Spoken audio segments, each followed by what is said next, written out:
Čau! Šodien es tev parādīšu, kā pagatavot klasiskas vecrīgas. Tās ir plaucētās mīklas bumbiņas pildītas ar piespiena krēmu. Tev vajadzēs 150 gramus miltu, 4 olas, 250 ml ūdens, 100 gramus sviesta, šķipsnu sāls un apmēram karoti cukuru. Sāc ar to, ka katliņā lej ūdeni, tam pievieno cukuru, sāli un sviestu.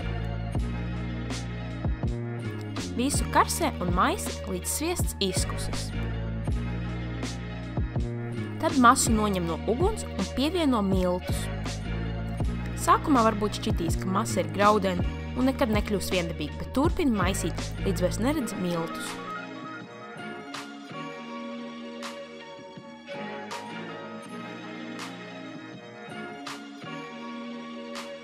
Kad masa būs savēlusies tādā kā bumbā, liec to atpakaļ uz plīts un turpini karsēt apmēram 3 minūtes.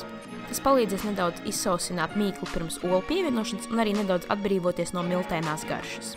Pēc 3 minūtēm to ņem nost no uguns, ļauj padzist apmēram 5 minūtes, un tad ar mikseri to kul līdz tā ir kļūs līdz apmēram istabas temperatūrai, lai tā nebūtu vienkārši karsta.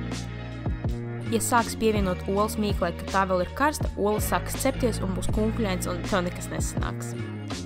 Kad mīkla ir gandrīz istabas temperatūrā, tā var būt vēl nedaudz silta. Pa vienai sāc pievienot olas. Pēc katras olas pievienošanas mīklu kārtīgi samaisi, vismaz pusminūti. Šis ir ļoti svarīgi pievienot olas pa daļām, lai tās viendabīgi tiktu iemaisītas mīklā. Es vēl nedaudz ar atsevišķu karotu apai apkārt bļodas malām, lai viss tiešām kārtīgi sajauktos. Un tā pa vienai turpina pievienot olas, līdz pievienoju arī pēdējo 4.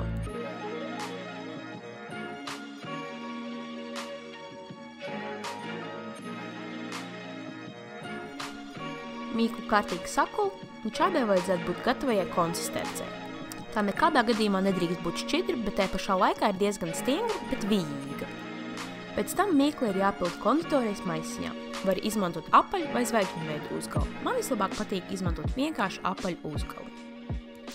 Šajā receptē bez konditorijas maisiņa var izlīdzēties un vienkārši izmantot karotes, ar kurām veidot mīklas pikucīšus. Uz cepamās plāts, uz kuras ir uzklāts cepamais papīrs, sāc veidot mīklas bumbiņas. Ņem vērā, ka cepoties, tās vismaz 2-kāršosies, ja ne 3-kāršosies, tāpēc neveido tās lielas. Kafejnīcās vecrīgas parasti ir ļoti lielas, bet mājās tās var veidot mazākas. Taču es parasti veidoju gan mazākas, gan lielākas, lai katrs var izvēlēties, cik liela vecrīga vēlas. Lai tiktu vaļā no spicā galiņa, tīru pirkstu iemērc ūdenī un vienkārši uzmanīgi noguldini galiņu.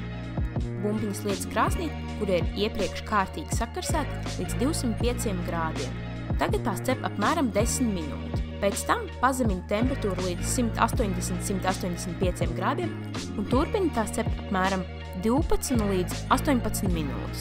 Bet nekādā gadījumā nepamet virtuvi un uzman tās, lai nesadeg, bet būtu zeltaini brūnas. Lai pārbaudītu to gatavību, gluži vienkārši paņem vislielāko vecrīgu, pārgriez to uz pusēm un paskaties, vai vidū nav jāla mīkla. Kamēr bumbiņas dienst, var gatavot pildījumu. Tev vajadzēs 550 gramus jebkāda piespiena, 150 gramus pūdercukuru, 400 ml saldā krējuma un 1 tēkrota vaniļas ekstraktu, bet var izmantot vaniļas cukuru. Sāc ar to, ka sasmalcini piespienu. To var darīt, kā es izmantojot blenderi, vai arī vienkārši izbežot caur sieti. Tam nav jābūt perfekti viendabīgam un krēmīgam, bet tas nedrīkst būt rupšs. Tad ar mikseri sakulu saldo krējumu, līdz tas ir kļūst nedaudz biezāks, un tad tam pievieno pūdercukuru un vaniļas ekstraktu. Vaniļas ekstrakta vietā var izmantot vaniļas cukuru, tad tev to vajadzēs apmēram 2 ēdamu karotes. Saldo krējumu turpina kult, līdz tas ir kļuvis stingrs putu krējums. Bet, protams, nepārkul un neuztaisi sviestu.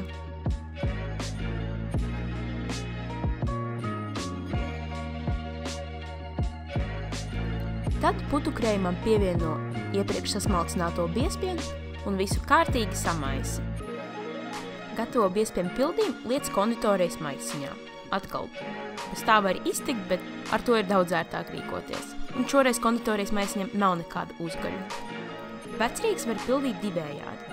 bumbiņu pārgriežot uz pusēm un iepildot krēmu, vai arī vienkārši ar nazi izveidojot sānā nelielu caurumiņu un ar konditorijas maisiņu iepildīt iekšā krēmu. Un, protams, tās pasniedzot apkaisi, izmantojot siepiņu ar pūdercukuru. Es ļoti ceru, ka tev patīk šis video. Ja pagatavo šo vai kādu citu no manām receptēm, neaizmirst izmantot #BettīsRecepte. Uz tikšanos nākamajā video!